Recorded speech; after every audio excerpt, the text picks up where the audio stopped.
하나님의 말씀 마태복음 28장 18절 말씀입니다. 한 목소리로 같이 합독하겠습니다. 시작. 예수께서 나와 말씀하여 이르시되 하늘과 땅의 모든 권세를 내게 주셨으니. 아멘. 오늘 하나님의 말씀 제목은 하나님의 권위라는 말씀의 제목으로 함께 은혜를 나누고자 합니다. 우리의 삶에 권위는 중요한 역할을 합니다. 우리는 가정에서 부모의 권위를 따르고 또한 학교에서 선생님들의 권위를 따라서 그들의 가르침을 받습니다. 직장에서는 상사의 지시를 따르는 삶을 살아갑니다. 또한 사회는 법과 제도를 통해서 질서를 유지하고 우리는 이러한 인간의 권위 아래 살아가고 있습니다. 그러나 인간의 권위는 아주 제한적이고 때로는 오류가 발생하고 오류를 범하는 것도 사실입니다. 그러나 반면 하나님의 권위는 인간의 권위와 본질적으로 다릅니다. 하나님의 권위는 영원합니다. 하나님의 권위는 완전합니다. 하나님의 권위는 오류가 없습니다. 하나님의 말씀은 변하지 않으며 그분의 뜻은 가장 선하고 완벽하며 온전한 줄 믿습니다. 사람이 가진 권위는 하나님으로부터 비롯된 것이지만 하나님의 권위는 스스로 존재하시며 어떤 것에도 의존하지 아니하는 절대적인 권위입니다.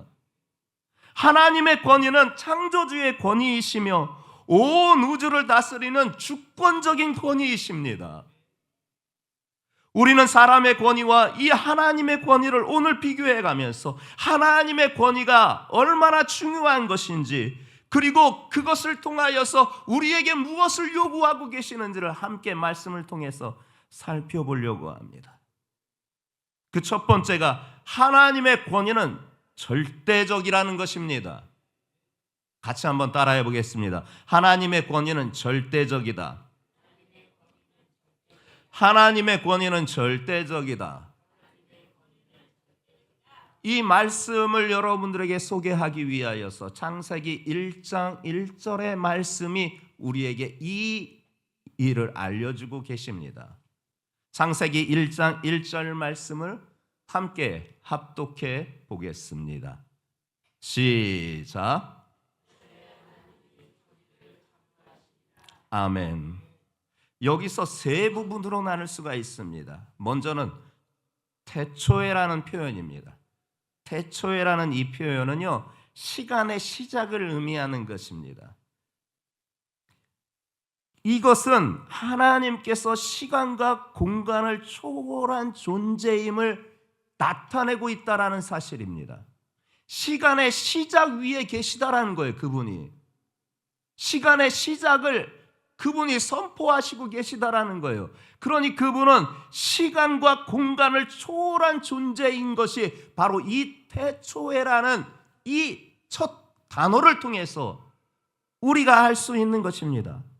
하나님의 말씀 성경의 이 첫 절이 하나님께서 세상의 시작과 근원을 이루신 절대적인 창조주이시라는 것을 그분께서 선포해 주시고 있는 것입니다. 인간의 권위는요, 보게 되면 시간도 또한 환경에 따라서도 변합니다. 하지만 하나님의 권위는 영원히 변하지 않습니다. 그분은 존재의 시작이며 그분은 존재의 끝이십니다. 모든 것의 주인이십니다. 이것을 태초의 말씀을 통해서 우리에게 들려주시는 것입니다. 두 번째 무엇이냐? 하나님의 주권적인 창조가 있다라는 것입니다. 방금 보았던 이 말씀 가운데에서 창조하시니라, 이 단어를 히브리어 단어로 바라라는 단어를 사용했습니다. 이 바라라는 단어는 오직 하나님만이 하실 수 있는 절대적인 창조 행위를 의미할 때 이 바라라는 단어를 사용했습니다. 오직 하나님만이 하실 수 있는 절대적인 창조 행위, 이것이 창조하시니라에 담겨져 있는 의미인 것입니다. 사람은요, 기존의 자원을 활용하여서 무언가를 만들고 무언가를 그것을 재창조합니다. 그러나요, 하나님은요, 어떤 자원을 통해서, 기존에 있는 어떤 자원을 통해서 만드시는 분이 아니십니다. 그분은 무에서 유를 창조하시는 분이십니다. 하나님의 권위는요, 그래서 피조물과는 비교도 할 수 없는 절대적이라는 사실을 우리에게 말씀하고 있는 거예요. 인간의 권위는요, 위임받은 것이지만요, 하나님의 권위는요, 그분 자신의 존재, 스스로 계신 그분 자신의 존재 그 자체가 바로 하나님의 권위인 거예요.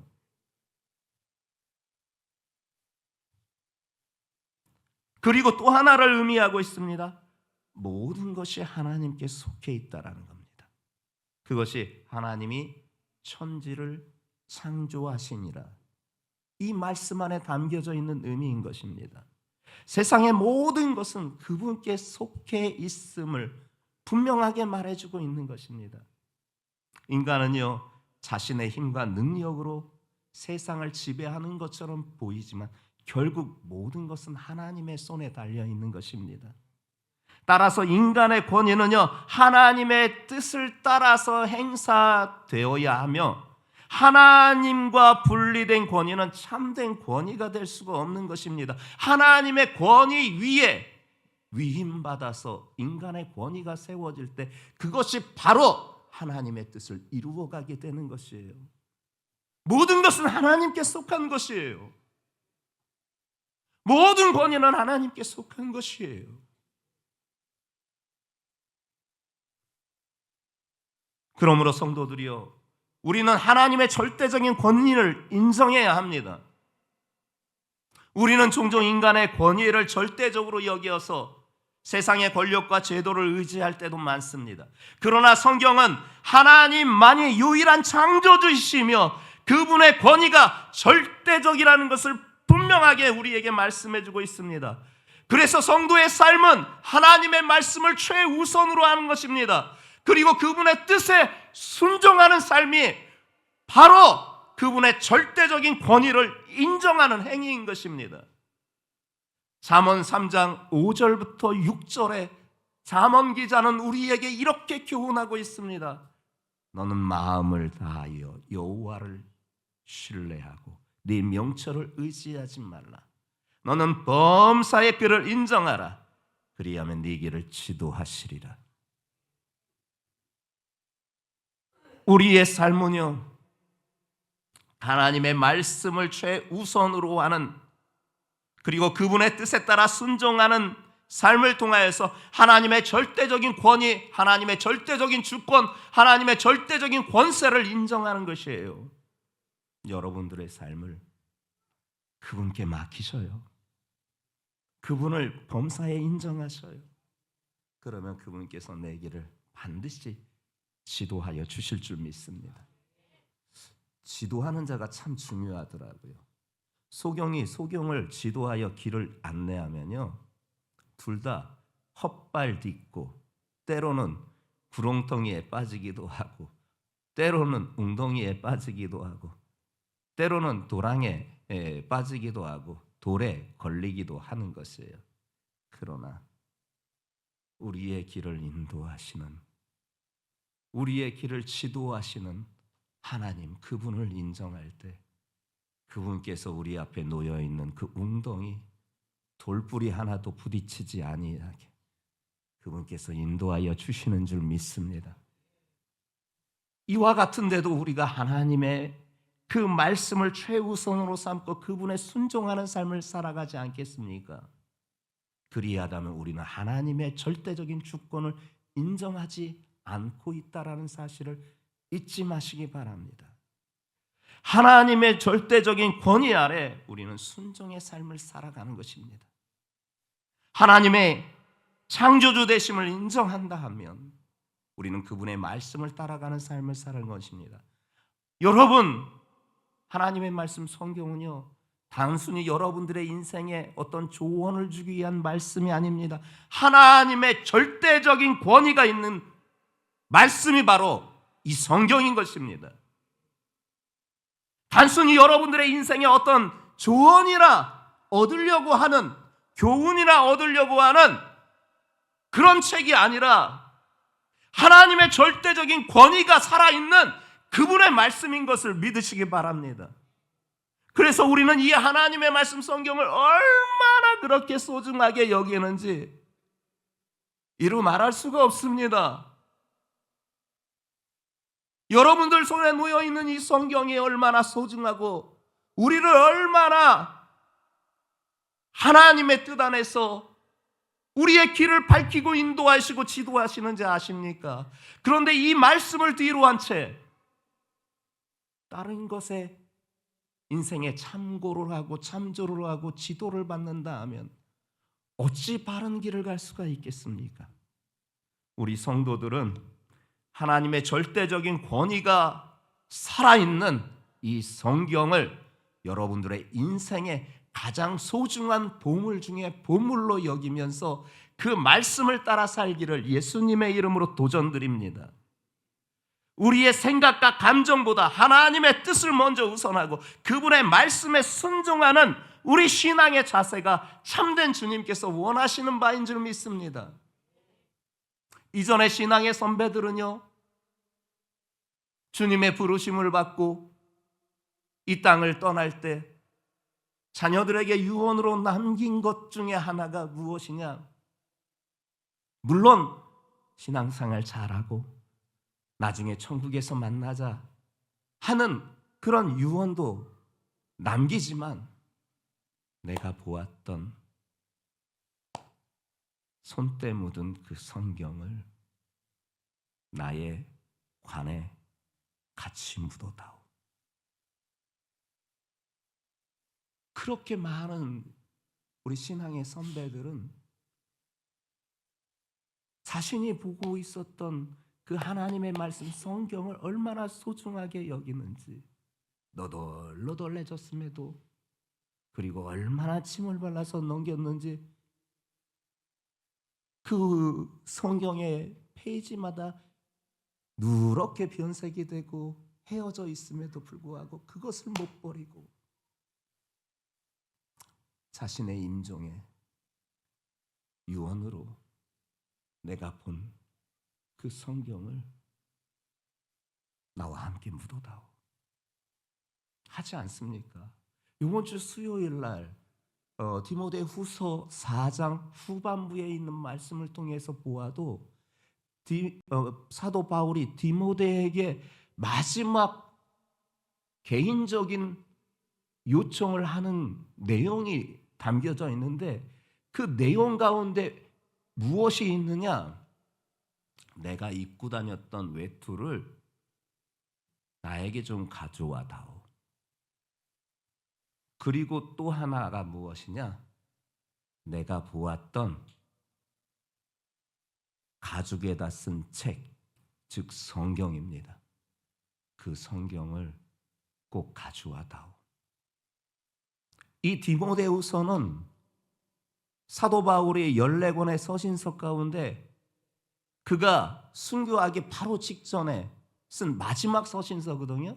그 마지막 페이지에 이 같은 개인적인 부탁을 하고 있는 거예요. 그만큼 하나님의 말씀을 주의 종들은 소중하게 여긴 거예요. 특히 자기가 본 그 손때 묻은 그 성경을 버리지 못하고 죽음을 맞이하는 순간에도 그 하나님의 말씀을 안고 그 하나님의 말씀을 머리맡에 두고 함께 잠들기를 원하는 바 얼마나 성경을 소중하게 여겼는지를 알 수 있는 것 아니겠습니까?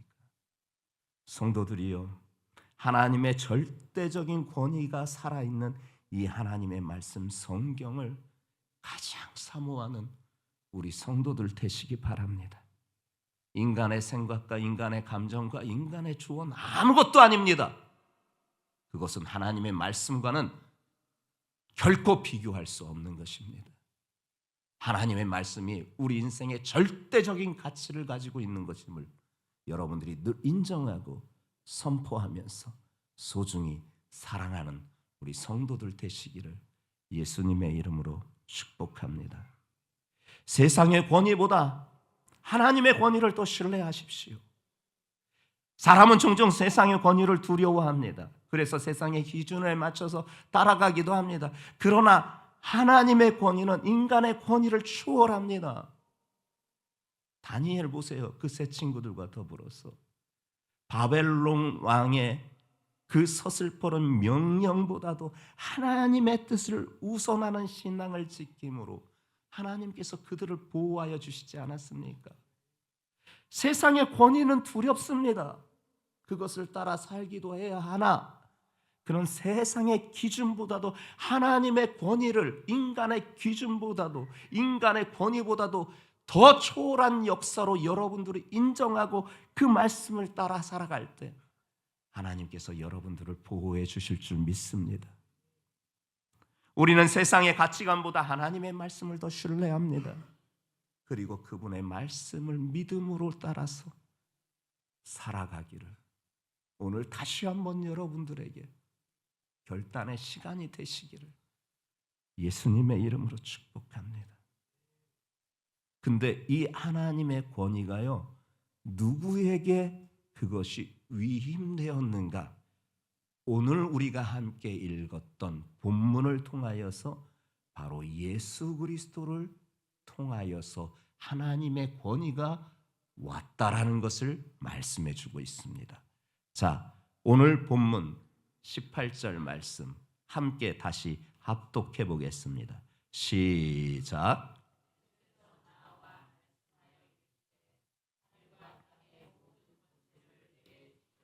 아멘. 예수님은요, 하나님의 절대적인 권위를 가지시고 있는 분임을 분명히 말해주고 있잖아요. 예수님께서 하늘과 땅의 모든 권세를 자신에게 주셨다라고 선언하시고 계시잖아요. 이는 단순히 그냥 선지자나 스승이 아니라 예수님이 하나님의 권위를 가진 온전한 분으로 이 땅에 오셨음을 의미하는 것입니다. 앞전에 보았던 창세기 1장 1절 말씀을 통해서 하나님께서 천지를 창조하신 절대적인 권위의 주인이셨지만 그 권위가 이제는 이 본문 마태복음 28장 18절을 통하여서 바로 예수님에게 그 권세가 주어졌다라는 것을, 이제는 그 예수님께서 이 권세를 소유하고 계시다라는 것을 분명히 밝혀주고 있습니다. 이것을 통해서 예수님이 하나님 아들이신 것이 우리에게 나타내 주신 것입니다. 그리고 그분이 예수님이 바로 삼위일체 하나님으로서 우주의 주권자 되신다라는 증거를 해주신 것을 믿습니다. 예수님의 권위는요, 그렇다고 오해하지 마세요. 아, 성부 하나님 앞에 위임받은 것이구나. 아닙니다. 우리는 모든 권세를 내게 주셨으니 이 말씀에서 성부 하나님에게, 성자 아들에게 하나님의 권세가 위임되었구나, 이렇게 인식될 수가 있으나 그런 단순한 위임받은 권위가 아닙니다. 그것을 요한복음 1장 1절 말씀을 통해서 우리가 알 수가 있습니다. 예수님께서 태초부터 하나님과 함께 계셨고 바로 그분이 하나님이십니다. 골로새서 1장 16절부터 17절에도 말씀하십니다. 예수님께서 만물을 창조하시고 모든 것의 주권자가 되신다라는 것을 가르치고 있습니다. 즉 무슨 말이냐? 예수님의 권위는 위임받아서 제한적으로 일시적으로 이루어진 권위가 아니라 바로 하나님의 권위, 즉 절대적인 하나님의 권위의 본질이라는 것입니다. 예수님이 바로 하나님이십니다. 그래서 그분이 절대적인 권위를 가지신 분이셔요. 그런데 그 권위가 어떻게 우리에게 선포되었는가? 우리와 동일한 이 천한 이 고깃떡이 이 죄된 우리 인간의 모습으로 그 존귀하신 분이, 그 거룩하신 분이, 아니 존귀와 거룩으로도 표현하기에 부족한 그분께서 저와 여러분들을 살리기 위해서 이 땅에 직접 나와 여러분들과 같은 인간의 몸을 입고 오셨다라는 사실입니다. 그리고 더불어서 그분이 십자가에서 죽으시고 부활하심으로 하나님의 구원 계획을 완성하셨습니다. 예수님의 권위는 바로 십자가와 부활을 통해 완성되었음을 선포하고 있는 것입니다. 이를 통해서 예수님께서 죄와 사망의 권세를 깨뜨리시고 온 세상의 주권자로 승리자가 되었고, 우리 또한 그 승리자의 삶을 누리고 있는 줄 믿습니다. 성도들이여, 예수님의 하나님의 권위는요, 단순히 지상의 권위가 아니에요. 지상의 권세가 아니에요. 영원한 생명과 구원의 권세임을 믿습니다. 우리는 이 예수님의 권위를 인정하고 따를 때 그 안에 참된 자유와 평안을 누리게 되는 것입니다. 여러분, 그분은 공의로우신 분이시고요, 자비가 무한하신 분이시고요, 노하기를 더디하시는 분이시고요, 회개하는 자를 다시금 기회를 주시는 분이세요. 하나님의 권위를 도전했던 이 고라의 반역의 일을 그의 가족들이 그 사람 때문에 다 멸망했잖아요. 그런데 다 멸망 안 했어요. 진노 중에도 긍휼을 잊지 아니하시는 하나님이셨어요. 이에 대한 말씀이 바로 민수기 26장 10절부터 11절에 그 말씀을 우리에게 분명히 알려주고 계십니다. 합독해 보겠습니다. 시작.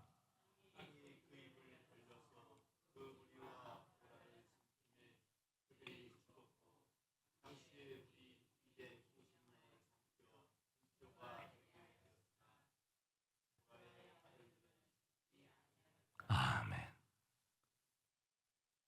진노 중에도 긍휼을 잊지 아니하시는 하나님, 고라의 자식 중 아들 중 일부를 살려주셨어요. 왜냐?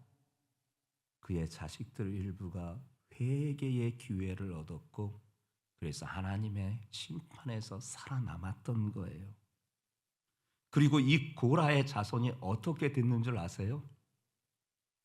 비록 아버지는 그렇게 땅이 갈라져서 산채로 스올에 떨어지는 참 극을 맞았으나 그 가족의 그 아들들 일부는 살아남아서 하나님께서 살려두셨어. 그 아버지의 사례가 교훈되어서 하나님을 찬양하는, 성막에서 성전에서 하나님을 찬양하는 사명을 그들이 살게 됩니다. 그들이, 이 고라의 자손들이 지은 시편이, 빨리 찾아보세요. 시편 42편부터 49편까지. 여러분 성경에도 시편의 말씀을 소개하면서 타이틀의 글이 있을 것입니다. 고라 자손의 맞쓰길, 고라 자손의 시. 여기만 있는 게 아니에요. 시편 42편, 49편까지 있는 것만이 아니에요. 84편과 85편에도 고라 자손의 시가 있고요. 더불어서 87편과 88편에도 모두 고라 자손의 시로 기록되어 있는 것을 보게 됩니다. 하나님께서 회개한 자에게 기회를 주신 거예요. 아버지의 사례가 교훈되어서 그의 후손들은 하나님 앞에 진실하게 자기의 사명을, 그것도 가장 복된 사역 중에 하나인 찬양하는 사역을 성전에서 하는 사명을 감당했고, 그들을 통해서 하나님의 말씀 성경의 시편들을 우리에게 전해주신 거예요. 성도들이여, 하나님은 진노 중에도 긍휼을 잊지 아니하세요. 그리고 잘못을 깨닫고 회개하는 자를 한없이 용서하시고 다시 회복시켜 주시고, 또한 새로운 멋지고 아름답고 정말 복된 사역을 맡기시는 바로 하나님이신 줄 믿습니다.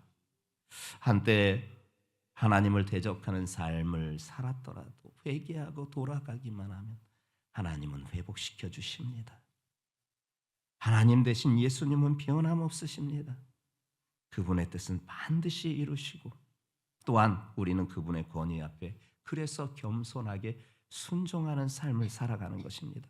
성도들이여, 예수 그리스도를 통하여 나타난 이 하나님의 권위를 날마다 선포하고 인정하면서 그분의 말씀을 따라 우리 함께 살며 그분의 주시는 참된 평안과 축복을 경험하는 우리 성도들 모두가 되시기를 예수님의 이름으로 축복합니다.